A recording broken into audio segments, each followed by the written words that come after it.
Hello friends, welcome to my YouTube channel SKG Samanya Gyan. आप हमारे channel को सब्सक्राइब करें, बेल आइकन जरूर प्रेस करें। तो हमने जो है करंट अफेयर की सीरीज शुरू की है। जैसा कि आप जानते ही हैं, हर एक एग्जाम में जो है वो 5 से लेकर और 50 नंबर तक करंट अफेयर के क्वेश्चंस आते हैं। अब मैं जरा थोड़ा सा आपको बता दूं, जैसे मान लीजिए अभी आप JOIT या आपने LDR सुपरवाइजर का दिया, तो वहाँ 3 से 4 क्वेश्चन जो हैं वो करंट अफेयर के आते ही हैं, कई बार 5 भी आ जाते हैं।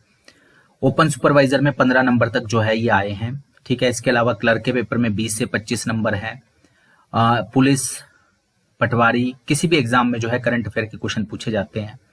CDPO के एग्जाम में, अलाइड सर्विसेज के एग्जाम में, HAS के एग्जाम में 30 से 40 नंबर के क्वेश्चंस जो हैं वो करंट अफेयर के पूछे जाते हैं।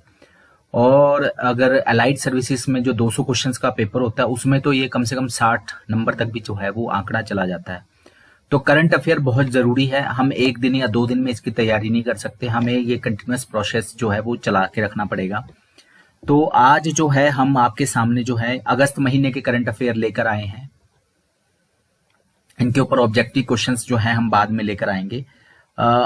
अभी जो है हमने इसको अगस्त महीने के जो करंट अफेयर है इसको हमने 4-5 टॉपिक में डिवाइड किया है। जैसे राष्ट्रीय घटनाक्रम क्या है, अंतर्राष्ट्रीय घटनाक्रम क्या है, इसके अलावा आर्थिक जो परिदृश्य है वो है, खेलकूद है, और जो स्टेट्स के या जो नवीनतम रोजगार समाचार या कुछ भी और भी हैं, तो वो चीजें जो हैं हम इसमें जो है वो आपको डिस्कस करेंगे। तो यानी कि एक महीने के हम 4 से 5 वीडियोस जो है वो करंट अफेयर के बनाएंगे, ठीक है। आज जो है हम इंटरनेशनल जो है वो लेकर आए हैं आपके सामने, सॉरी नेशनल, जो राष्ट्रीय घटनाक्रम है उससे रिलेटेड वीडियो जो है वो लेकर आए हैं।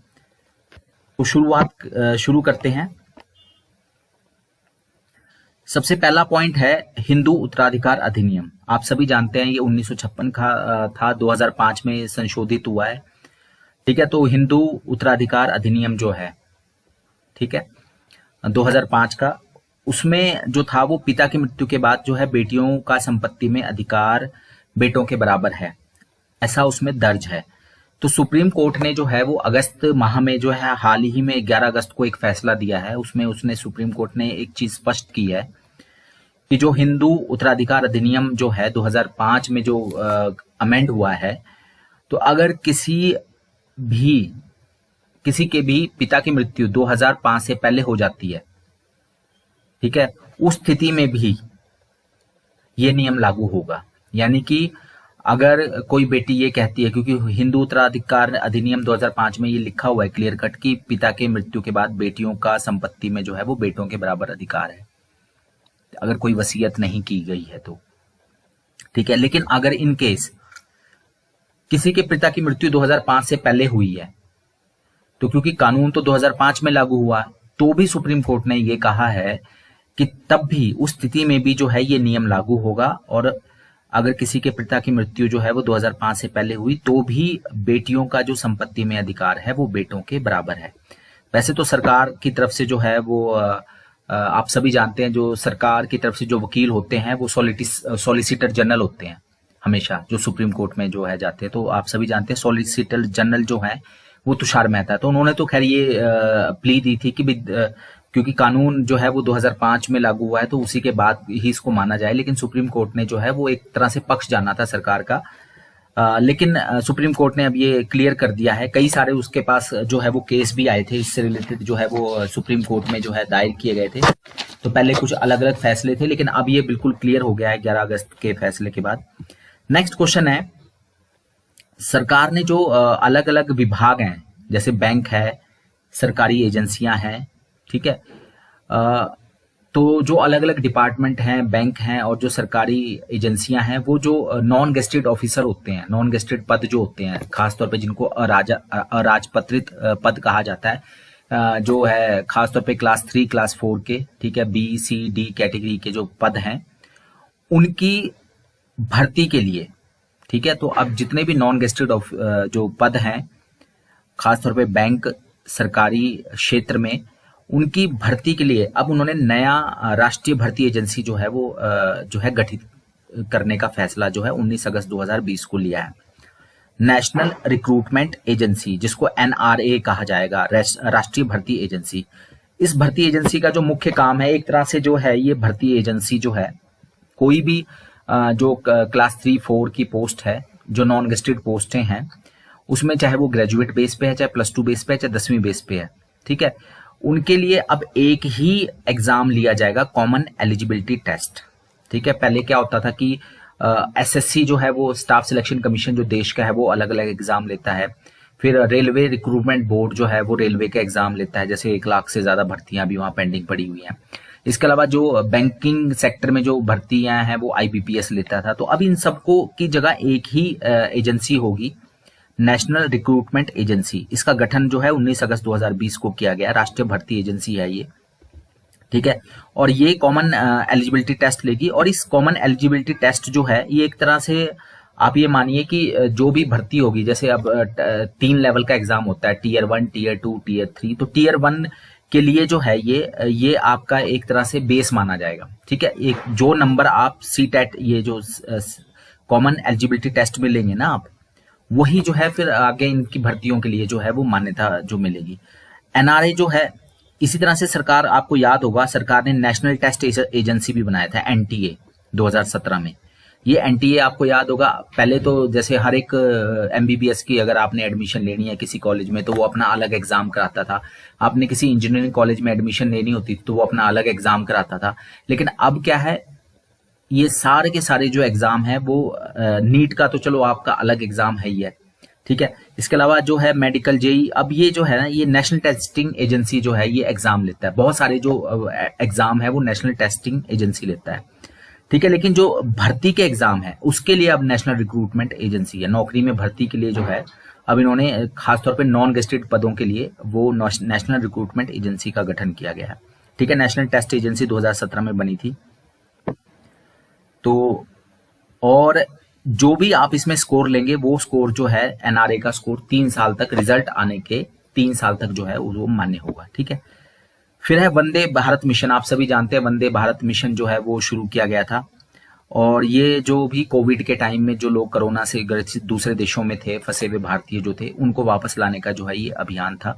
लगभग 10 लाख से ज्यादा जो विदेश में फंसे हुए भारतीय थे उनको वापस लाया गया है वंदे भारत मिशन के अंतर्गत। तो कई बार आपसे ये भी पूछ सकते हैं कि वंदे भारत मिशन क्या है। तो ये जो भी विदेश में फंसे हुए भारतीय थे इस कोरोना कोविड के टाइम में, उनको वापस लाने का अभियान है ये।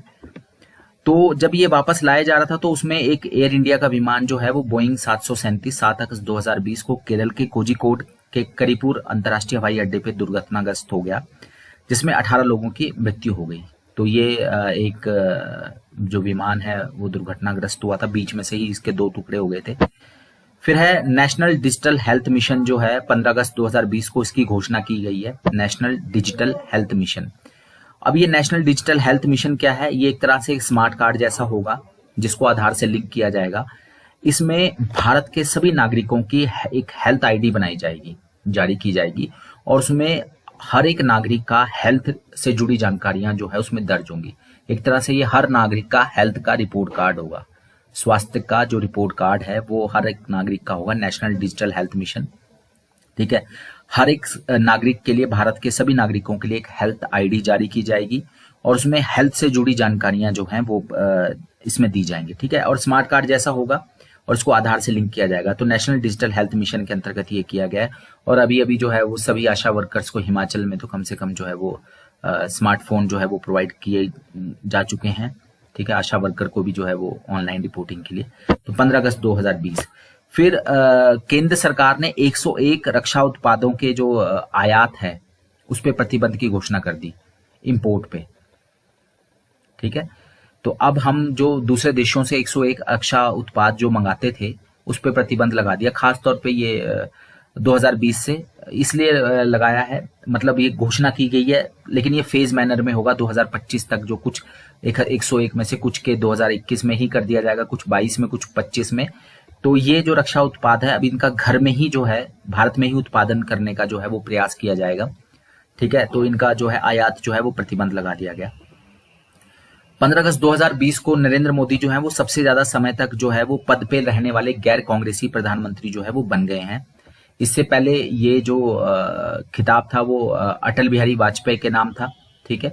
6 साल तक वो भी रहे प्रधानमंत्री। लेकिन अब जो है नरेंद्र मोदी जो है सबसे ज्यादा समय तक प्रधानमंत्री रहने वाले गैर कांग्रेसी प्रधानमंत्री। आप सभी जानते हैं गैर कांग्रेसी प्रधानमंत्री सबसे पहले जो थे मोरारजी देसाई बने, ठीक है। इसके अलावा चौधरी चरण सिंह भी हैं उसके बाद, ठीक है।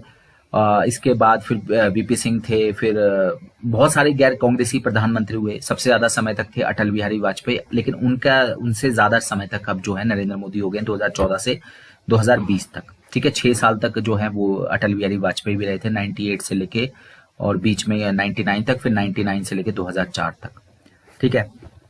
वैसे सबसे ज्यादा समय तक प्रधानमंत्री रहे हैं जवाहरलाल नेहरू, लगभग 16 साल 286 दिन तक, ठीक है।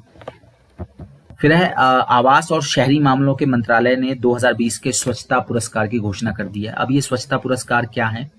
सबसे पहले तो 10 लाख से ज्यादा जनसंख्या वाले 47 जो शहर हैं जिनकी पॉपुलेशन 10 लाख से ज्यादा है, उसमें पहले स्थान पर रहा इंदौर और लास्ट नंबर पे रहा पटना शहर। तो हमेशा आपसे क्वेश्चन पूछा जाता है कि प्रथम स्थान पर कौन रहा जो स्वच्छता सर्वेक्षण हुआ था। तो पहले इंदौर शहर जो है मध्य प्रदेश का है, ये लगातार फर्स्ट आ रहा है पिछले 4-5 सालों से, और पटना जो है वो लास्ट रहा है 10 लाख से ज्यादा की जनसंख्या में। अगर हम 1 से 10 लाख की जनसंख्या की बात करें तो उसमें छत्तीसगढ़ का अंबिकापुर जो है वो प्रथम रहा, और गया, बिहार का गया जो है वो लास्ट में रहा है, ठीक है। स्वच्छता जो पुरस्कार है, यानी बिहार के पटना और बिहार का ही गया, ये लास्ट नंबर पे रहे हैं। और मध्य प्रदेश का इंदौर प्रथम नंबर पे 10 लाख से ज्यादा में, और 1 से 10 लाख के बीच में अंबिकापुर। इसके अलावा जो कैंट की जो आर्मी कैंट एरिया होता है उसमें जलंधर कैंट जो है वो फर्स्ट आया है, ठीक है। जलंधर कैंट को प्रथम पुरस्कार, जितने भी देश भर में कैंट एरिया हैं उसमें जो है वो प्रथम आया है, ठीक है। अगर हम राज्यों की बात करें जहां पर 100 से ज्यादा शहर हैं, 100 से ज्यादा शहर मतलब उसमें नगर निगम, नगर परिषद और नगर पंचायत सभी शामिल कर लिया गया, तो जहां पे ये 100 से ज्यादा है, हिमाचल में 100 से ज्यादा नहीं है, ठीक है। तो उसमें छत्तीसगढ़ प्रथम नंबर पे है। राज्यों में स्वच्छता में छत्तीसगढ़ प्रथम नंबर पे है 100 से ज्यादा शहरों के मामले में। और अगर हम 100 से कम शहरों की बात करें तो उसमें जो है वो झारखंड प्रथम है, ठीक है। झारखंड उसमें प्रथम है। राज्यों में छत्तीसगढ़ और झारखंड प्रथम आए हैं। कुल जो है 4242 शहरों में ये सर्वे किया गया था 2020 का। तो प्रथम स्थान इंदौर 10 लाख से ज्यादा में, लास्ट पटना। अंबिकापुर छत्तीसगढ़ का 1 से 10 लाख में प्रथम, और लास्ट जो है वो गया। कैंट में जलंधर कैंट फर्स्ट, राज्यों में छत्तीसगढ़ और झारखंड फर्स्ट, 100 से ज्यादा में छत्तीसगढ़, 100 से कम में झारखंड, और 4242 शहरों में ये सर्वे था। अगर हम रक्षा क्षेत्र की बात करें तो भारत सरकार ने जो है विदेशी प्रत्यक्ष निवेश, जिसको फॉरेन डायरेक्ट इन्वेस्टमेंट कहा जाता है, एफडीआई, तो रक्षा क्षेत्र में ये बढ़ाकर 74% कर दिया है। यानी कि अब जितना भी रक्षा का सामान बनेगा, जैसे आप देख रहे हैं, तो उसमें 74% जो है विदेशी निवेश हो सकता है, ठीक है। उसमें जो पैसा लगेगा विदेशी जो प्रत्यक्ष निवेश है, फॉरेन डायरेक्ट इन्वेस्टमेंट है, उसको बढ़ाकर अब 74% जो है वो कर दिया गया है। इसके अलावा श्री प्रणब मुखर्जी जो हमारे 13वें राष्ट्रपति थे 2012 से 2017 तक, 31 अगस्त 2020 को उनका जो है निधन हो गया है, ठीक है। भारत में 7 दिन का राष्ट्रीय शोक रखा गया था। बांग्लादेश ने भी उनके निधन पर 1 दिन का शोक रखा था, ठीक है। अगर आप जानते होंगे तो वो वित्त मंत्री भी थे पहले, रक्षा मंत्री भी रह चुके हैं, गृह मंत्री भी रह चुके हैं, विदेश मंत्री भी रह चुके हैं भारत के प्रणब मुखर्जी, ठीक है। तो वित्त मंत्री, गृह मंत्री, रक्षा मंत्री, विदेश मंत्री रह चुके हैं, और जो योजना आयोग था उसके उपाध्यक्ष रह चुके हैं 91 से लेके 96 तक, 91 से 96 तक, जब नरसिम्हा राव प्रधानमंत्री थे और मनमोहन सिंह वित्त मंत्री थे, तो उस समय वो योजना आयोग के उपाध्यक्ष भी थे 91 से 96 तक। इसके अलावा उनको जो है वो भारत रत्न मिला है 2019 में, पिछले साल ही उनको जो है भारत रत्न मिला था, 3 लोगों को मिला था, उसमें प्रणब मुखर्जी भी थे। और 2008 में उनको पद्म विभूषण जो है वो मिला है, ठीक है। 3 बहुत सारी किताबें लिखी हैं उन्होंने, पर जो पिछले 4, 5, 6, 7 सालों में जो उनकी बुक्स हैं वो देख लीजिए। अगर the dramatic decade, the Indira Gandhi years, एक तो उनकी ये बुक है। दूसरा द टर्बुलेंट ईयर्स 1980 से 1996, और तीसरी है द कोइलेशन ईयर्स 1996 से 2012। तो ये 3 किताबें उनकी काफी फेमस है। The democratic decade, the Indira Gandhi years, the turbulent years 1980 से 1996, और द कोइलेशन ईयर्स 1996 से 2012। इसके अलावा जो बिहार चुनाव की अभी घोषणा हो चुकी है, ठीक है, पर ये जब ठीक है, बिहार चुनाव की घोषणा हो चुकी है, लेकिन अब अगस्त में ही चुनाव आयोग ने कह दिया कि इस बार जो कोविड की वजह से नामांकन जो है ऑनलाइन किए जाएंगे। इसके अलावा जो 80 साल से अधिक आयु के लोग हैं, वो दिव्यांग हैं और कोविड से जो संक्रमित, कोविड जो पॉजिटिव लोग हैं, उनको जो है पोस्टल बैलेट की सुविधा जो है चुनाव आयोग ने इस बार प्रदान की है। ठीक है, इसके अलावा पहली किसान रेलगाड़ी देवलाली से दानापुर के बीच में 7 अगस्त 2020 को चलाई गई। क्वेश्चन बहुत बार पूछा जा सकता है कि पहली किसान रेलगाड़ी जो है वो कहां से चली। तो देवलाली, ये महाराष्ट्र में है देवलाली, और देवलाली से दानापुर के बीच में जो है पहली किसान रेल जो है ये चलाई गई है। ठीक है, और कब चलाई गई? दानापुर जो है वो बिहार में है। दानापुर जो है वो कहां पर है? वो बिहार में है। ठीक है, और देवलाली जो है महाराष्ट्र। तो महाराष्ट्र से लेकर बिहार तक, यानी देवलाली से दानापुर के बीच में 7 अगस्त 2020 को पहली किसान रेलगाड़ी चली, और दूसरी किसान रेलगाड़ी चली है बरौनी से लेकर टाटानगर के बीच में। तो बरौनी बिहार में है और टाटानगर झारखंड में है। ये 14 अगस्त को शुरू हुई। ठीक है, तो पहली किसान रेल जो है ये देवलाली से दानापुर के बीच में 7 अगस्त 2020 को। ठीक है, महाराष्ट्र में देवलाली है और दानापुर बिहार में है। और दूसरी रेलगाड़ी बरौनी यानी कि बिहार से लेकर टाटानगर झारखंड तक चली है 14 अगस्त 2020 को। ठीक है, और इसका जो उद्घाटन किया वो उसमें रेल मंत्री और कृषि मंत्री दोनों ही थे। किसान रेलगाड़ी जो चलाई गई है, ठीक है, पहली और दूसरी 7 अगस्त और 14 अगस्त को चलाई गई। तो रेल मंत्री हैं पीयूष गोयल और कृषि मंत्री जो है नरेंद्र सिंह तोमर। ठीक है, और इसके अलावा जो है 2300 किलोमीटर की लंबी सबमरीन ऑप्टिकल फाइबर केबल, ठीक है, चेन्नई से लेके पोर्ट ब्लेयर तक। चेन्नई जो है तमिलनाडु की राजधानी है, और पोर्ट ब्लेयर जो है अंडमान निकोबार की राजधानी है। तो सबमरीन पानी के अंदर ही जो है, समुद्र के अंदर ही है, बंगाल की खाड़ी में ये बिछाई गई है 2300 किलोमीटर लंबी सबमरीन ऑप्टिकल फाइबर। ठीक है, चेन्नई से पोर्ट ब्लेयर के बीच में। तो ये 10 अगस्त 2020 को प्रधानमंत्री ने इसका जो है वो उद्घाटन किया। तो धन्यवाद। ठीक है, ये हमारे जो थे राष्ट्रीय घटनाक्रम थे अगस्त महीने के। ठीक है, हम नेक्स्ट वीडियो जो है वो अंतर्राष्ट्रीय घटनाक्रम के ऊपर लेकर आएंगे। ठीक है, तो धन्यवाद, थैंक यू। और ये आपको अब हमने एक कंटिन्यूस फीचर रखा हुआ है, कंटिन्यूस फीचर की भी 4 से 5 वीडियो महीने में जो है वो करंट अफेयर के आपको जो है हम प्रोवाइड कराएंगे। ठीक है, जिससे कि हमारी जो है वो तैयारी कंटिन्यूस जारी रहे। धन्यवाद, थैंक यू।